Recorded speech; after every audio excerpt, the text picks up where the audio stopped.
ಕೊಲೆ ಪ್ರಕರಣದಲ್ಲಿ ಈಗಾಗಲೇ ನಟ ದರ್ಶನ್ ಅವರು ಜೈಲು ಪಾಲಾಗಿದ್ದಾರೆ. ನನ್ನ ಜೊತೆಲೂ ಈಗ ನಟಿ ಭಾವನಾ ಅವರಿದ್ದಾರೆ. ಏನ್ ಹೇಳ್ತಾರೆ ಈ ಒಂದು ಪ್ರಕರಣದ ಬಗ್ಗೆ, ಇಂಡಸ್ಟ್ರಿಯ ಬೆಳವಣಿಗೆಗಳ ಬಗ್ಗೆ ಏನ್ ಹೇಳ್ತಾರೆ ಮೇಡಮ್? ಇದು ನಿಜವಾಗ್ಲೂ ಕೂಡ ಕನ್ನಡ ಚಿತ್ರರಂಗಕ್ಕೆ ಒಂದು ರೀತಿ ಶಾಕಿಂಗ್ ಅನ್ಬೋದು. ಸೊ 90 ವರ್ಷಗಳ ಇತಿಹಾಸದಲ್ಲಿ ಈ ರೀತಿಯ ಒಂದು ಘಟನೆ ನಡೆದಿರಲಿಲ್ಲ. ಈಗ ಆಗಿದೆ ಕೊಲೆ ಪ್ರಕರಣದಲ್ಲಿ ಲೀಡಿಂಗ್ ಅಲ್ಲಿದ್ದಂಥ ಆರ್ಟಿಸ್ಟ್ ಈಗ ಜೈಲು ಪಾಲಾಗಿದ್ದಾರೆ. ಏನ್ ಹೇಳ್ತೀರಾ ಮೇಡಮ್? ಶಾಕಿಂಗ್ ಅನ್ನೋಕ್ಕಿಂತ ಹೆಚ್ಚಾಗಿ, ಯಾಕಂದ್ರೆ ನಮಗೂ ಗೊತ್ತಾಗಿರುವಂಥದ್ದು ಮಾಧ್ಯಮಗಳಲ್ಲಿ ಏನು ಯಾವುದನ್ನ ತೋರಿಸ್ತಾ ಇದ್ದಾರೆ ಅಥವಾ ಯಾವ ರೀತಿ ಬಿಂಬಿಸ್ತಾ ಇದ್ದಾರೆ ಅದಷ್ಟೇ ಎಲ್ಲರಿಗೂ. ನಾವು ಒಂದು ಸಾಮಾನ್ಯ ಪ್ರಜೆನೆ ಈ ರಾಜ್ಯದಲ್ಲಿ, ಬಿಟ್ರೆ ಅದಕ್ಕಿಂತ ಹೆಚ್ಚೇನಲ್ಲ.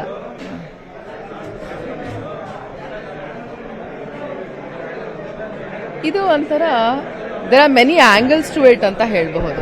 ಒಂದು, when chicken talks nobody tax.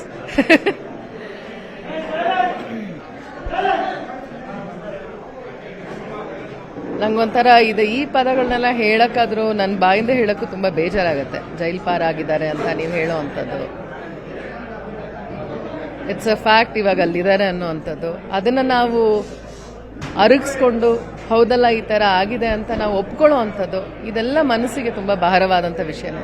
ನನ್ನ ಒಬ್ಬಳಿಗೆ ಮಾತ್ರ ಅಲ್ಲ, ಖಂಡಿತವಾಗ್ಲೂ ಎಲ್ಲರಿಗೂ ಅದು ಹಾಗೆ ಆಗತ್ತೆ. ಜೊತೆಯಲ್ಲಿ ನನಗೆ ಸ್ವಲ್ಪ ಜಾಸ್ತಿನೇ ಆಗತ್ತೆ. ಯಾಕಂದ್ರೆ ಬರೀ ದೂರದಲ್ಲಿ ಯಾರನ್ನೋ ನೋಡಿದೀವಿ, ದೂರದಲ್ಲಿ ಯಾರೋ ಪರಿಚಯ ಇದ್ದಾರೆ, ಅವ್ರಿಗೇನಾದ್ರೂ ಒಂದು ಅವ್ರ ಬಗ್ಗೆ ನಾವು ಅಘಾತವಾದಂಥ ಒಂದು ಸುದ್ದಿಯನ್ನ ಕೇಳಿದ್ರೇನೆ ನಮಗೊಂದು ಬೇಸರ, ನೋವು ಉಂಟಾಗೇ ಆಗತ್ತೆ.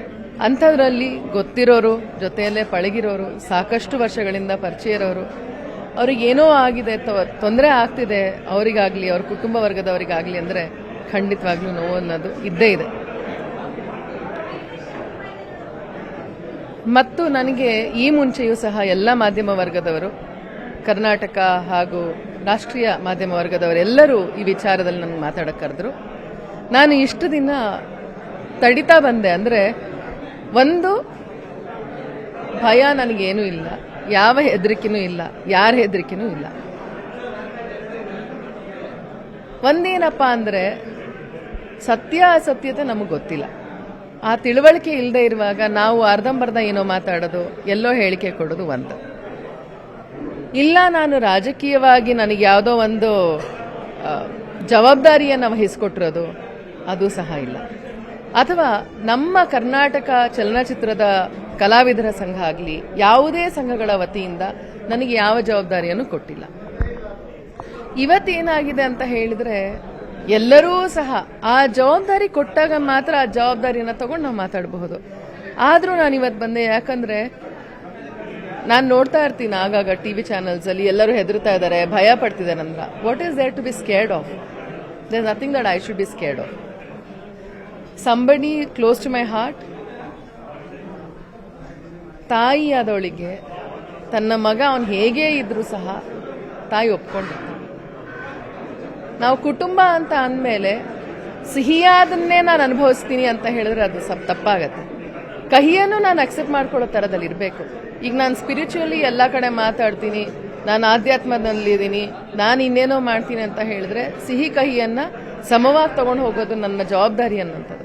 ಆ ಜವಾಬ್ದಾರಿಯನ್ನು ನಾನು ಇವತ್ತು ತೋರ್ಪಡಿಕೆ ಮಾಡಲಿಲ್ಲ ಅಂತ ಹೇಳಿದ್ರೆ ಖಂಡಿತವಾಗ್ಲೂ ಅವಾಗ ನನ್ನ ವ್ಯಕ್ತಿತ್ವದಲ್ಲಿ ಏನೋ ಒಂದು ನ್ಯೂನ್ಯತೆಯನ್ನ ಕಂಡು ಬರುತ್ತೆ ಅನ್ನೋಂಥ ನನಗೆ ಅನ್ನಿಸ್ತು. And I think it is time that I speak out. I don't have any hesitation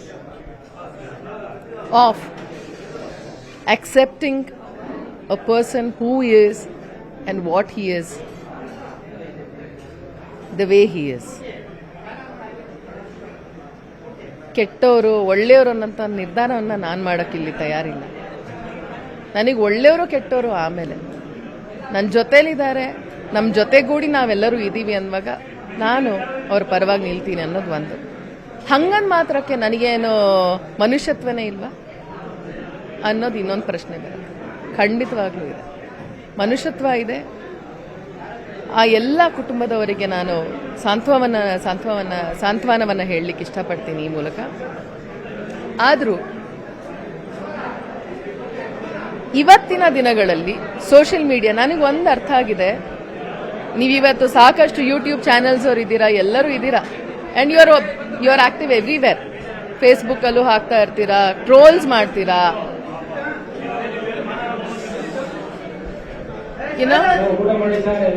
ನನ್ನ ಯಾವ ಅಭ್ಯಂತರವೂ ಇಲ್ಲ, ಎಲ್ಲದೂ ಮಾಡ್ತೀರಾ. ಆದರೆ ನನಗೆ ಅನ್ಸಿದ್ದು, ಈ ಇದ್ರಲ್ಲಿ ನನಗೆ ಅನ್ಸಿದ್ದು ಅಥವಾ ನಾವೆಲ್ಲರೂ ಕಲಿಬೇಕಾಗಿರೋದು, ನನಗೆ ಅನ್ಕೊಂಡಿರೋದು, ನಮ್ಮ ಮನಸ್ಥಿತಿಗೆ ಈ ಸೋಷಿಯಲ್ ಮೀಡಿಯಾ ಅಲ್ಲ ಅಂತ ಅನ್ಸುತ್ತೆ. ಯಾರ್ದೋ ಮನೆ ಹೆಣ್ಮಕ್ಳಿಗೆ ನೀವು ಯಾಕೆ ಮೆಸೇಜ್ ಮಾಡ್ತೀರಾ? ಏನ್ ಮೆಸೇಜ್ ಬಂದಿದೆ ಅಂತ ನಿಮ್ಗೆಲ್ಲರಿಗೂ ಗೊತ್ತಿದ್ರೆ ದಯಮಾಡಿ ಅದನ್ನ ಹೇಳಬೇಕು. ಹಾಗಂತ ಇದು ಸರಿ ತಪ್ಪು ಅಂತ ನಾನು ನಿರ್ಣಯ ಹೇಳ್ತಾ ಇಲ್ಲ. You should show the other side of the story also, which you are not doing. ಅದನ್ನ ಯಾಕೆ ನೀವು ಮಾಡ್ತಿಲ್ಲ? ಒಂದದು. ಇದು ಕಾನೂನಿನ ನಿಟ್ಟಿನಲ್ಲಿ ಏನೇನಾಗಬೇಕು, ಹೇಗೆ ಹೋಗಬೇಕು, ಅದರ ರೂಪರೇಷೆಗಳನ್ನು ಅದು ಪಡ್ಕೊಳ್ತಾ ಇದೆ. ಆ ನಿಟ್ಟಿನಲ್ಲಿ ಅದೆಲ್ಲದೂ ಆಗತ್ತೆ. ಆದರೆ ನಾನು ವೈಯಕ್ತಿಕವಾಗಿ ಕಲೆ ಮತ್ತು ಕಲಾವಿದರ ಪರವಾಗಿ ನಾನು ನಿಂತಿದ್ದೀನಿ ಅಂತ ಹೇಳಿದ್ರೆ, ನಾನು ಒಳಿತಲ್ಲೂ ಇರಬೇಕು, ಸಂತೋಷದಲ್ಲೂ ಭಾಗಿಯಾಗಿರ್ಬೇಕು, ದುಃಖದಲ್ಲೂ ಇರಬೇಕು ಅನ್ನೋಂಥದ್ದು ನನ್ನ ಅನಿಸಿಕೆ. I will stand by or I will be with the artist ಅಂತ ಹೇಳಕ್ ಇಷ್ಟಪಡ್ತೀನಿ. ಕಾನೂನು ಇತ್ತು, ಆ ಮೆಸೇಜ್ ಮಾಡಿರುವಂತವ್ರಿಗೆ ಕಾನೂನಿನ ಮುಖಾಂತರವೇ ಅವರೊಂದು ಪಾಠವನ್ನು ಕಲಿಸಬಹುದಾಗಿತ್ತು. ಆದರೂ ಕೊಲೆ ಮಾಡುವ ಹಂತಕ್ಕೆ ಹೋದದ್ದು ಯಾವ ಮನಸ್ಥಿತಿ ಅಂತೀರ? ಈ ಕೃತ್ಯ ಅಪರಾಧ ಯಾರು ಎಸಗಿದ್ದಾರೆ ಅಥವಾ ಹೇಗಾಗಿದೆ ಅದನ್ನ ನಾವು ಯಾರು ಕಂಡಿಲ್ಲ. ನಾನಂತೂ ಖಂಡಿತವಾಗ್ಲೂ ನಾನು ಕಂಡೂ ಇಲ್ಲ, ತಿಳಿದೂ ಇಲ್ಲ, ಏನು ನನಗೆ ಗೊತ್ತಿಲ್ಲ. ಹಾಗಾಗಿ ಅದನ್ನ ನಾನು ನಿರ್ಣಾಯಕವಾಗಿ ಇಂಥದ್ದೇ ಆಗಿದೆ, ಹೀಗೆ ಆಗಿದೆ ಅಂತ ನನಗೆ ಹೇಳಕ್ಕಾಗಲ್ಲ. And it's already on the investigation right now. So they are doing the investigation, let them do. But I am not a person, ನಾನು ಒಂದು ಹೇಡಿತನದಿಂದ ಯಾರೋ ಒಬ್ರು ಇವತ್ತು ಒಂದು ಅಪರಾಧಿ ಸ್ಥಾನದಲ್ಲಿದ್ದಾರೆ ಅಂದ್ರೆ ಅವ್ರ ಕೈ ಬಿಟ್ಟು ನಾನು ಹೋಗೋ ತರ ಹೇಡಿತನ ನನ್ನಲ್ಲಿ ಇಲ್ಲ ಖಂಡಿತವಾಗ್ಲೂ. ಅವರನ್ನ ನಾನು ಹಿಂದೂ ಕಲಾವಿದನಾಗಿ ಒಪ್ಕೊಂಡಿದ್ದೀನಿ ಅಂತ ಹೇಳಿದ್ರೆ ಮುಂದೂ ಒಪ್ಕೊಳ್ತೀನಿ, ಇವತ್ತಿಗೂ ಸಹ ಒಪ್ಕೊಳ್ತೀನಿ ಅಂತ ಹೇಳಕ್ ಇಷ್ಟಪಡ್ತೀನಿ. ಈ ಸಂದರ್ಭದಲ್ಲಿ ನೀವು ದರ್ಶನ್ ಅವರ ಪರ ನಿಂತಿರಾಗಾದ್ರೆ? ಖಂಡಿತವಾಗ್ಲೂ I have no hesitation in saying that. ನೀವೊಬ್ಬ ಕಲಾವಿದರಾಗಿ ಕಲಾವಿದನ ಪರ ನಿಲ್ಲೋದ್ರಲ್ಲಿ ತಪ್ಪಿಲ್ಲ. ಸೊ ಒಂದು ಜೀವ ಹೋಗಿದೆ ಆ ಕುಟುಂಬದ ಪರವಾಗಿ. You have no right to say that. It is my wish and my say. I have said it and I have accepted and I will stand by. ನಾನು ತಪ್ಪಿಲ್ಲ ಅಂತ ಹೇಳ್ತೀನಿ. ನಾನು ಹೇಳ್ತಾ ಆರೋಪಿ ಅಂತ ಹೇಳ್ತಾ ಇರೋದು ಮೇಡಮ್. ಕೊಲೋ ಆರೋಪಿಯಾಗಿ ಅವರಿದ್ದಾರೆ ಅಲ್ಲ.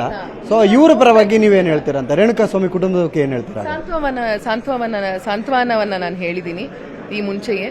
ಹಾಗೆ ಅದಕ್ಕೆ ಏನೇನ್ ಮಾಡಬೇಕು, ಅವರಿಗೆ ಕಾನೂನು ಪ್ರಕಾರವಾಗಿ ಏನೇನು ಅವ್ರಿಗೆ ಸಿಗಬೇಕು ಅದು ಖಂಡಿತವಾಗ್ಲೂ ಅವರಿಗೆಲ್ಲ ದೊರಕಬೇಕು ಅನ್ನೋಂಥದ್ದು ನನ್ನ ಆಶಯ. But I will stand by with mister Darshan. ಕನ್ನಡಿಗರ ಮೆಚ್ಚಿನ ನಿಮ್ಮ ನ್ಯೂಸ್ 18 ಕನ್ನಡ ಈಗ ವಾಟ್ಸ್ಆಪ್ನಲ್ಲಿಯೂ ಲಭ್ಯ. ಕರ್ನಾಟಕ ಮತ್ತು ದೇಶ ವಿದೇಶದ 360 ಡಿಗ್ರಿ ಸುದ್ದಿ ವಿವರವನ್ನ ನೀವು ನಿಮ್ಮ ಕೈ ಬೆರಳುಗಳಲ್ಲಿಯೇ ಪಡೆಯೋದಿಕ್ಕೆ ಈ QR ಕೋಡ್ ಅನ್ನ ಸ್ಕ್ಯಾನ್ ಮಾಡಿ. ನಮ್ಮ ಚಾನೆಲ್ ಅನ್ನ ಫಾಲೋ ಮಾಡಿ, ನೋಟಿಫಿಕೇಶನ್ ಆನ್ ಮಾಡಿ.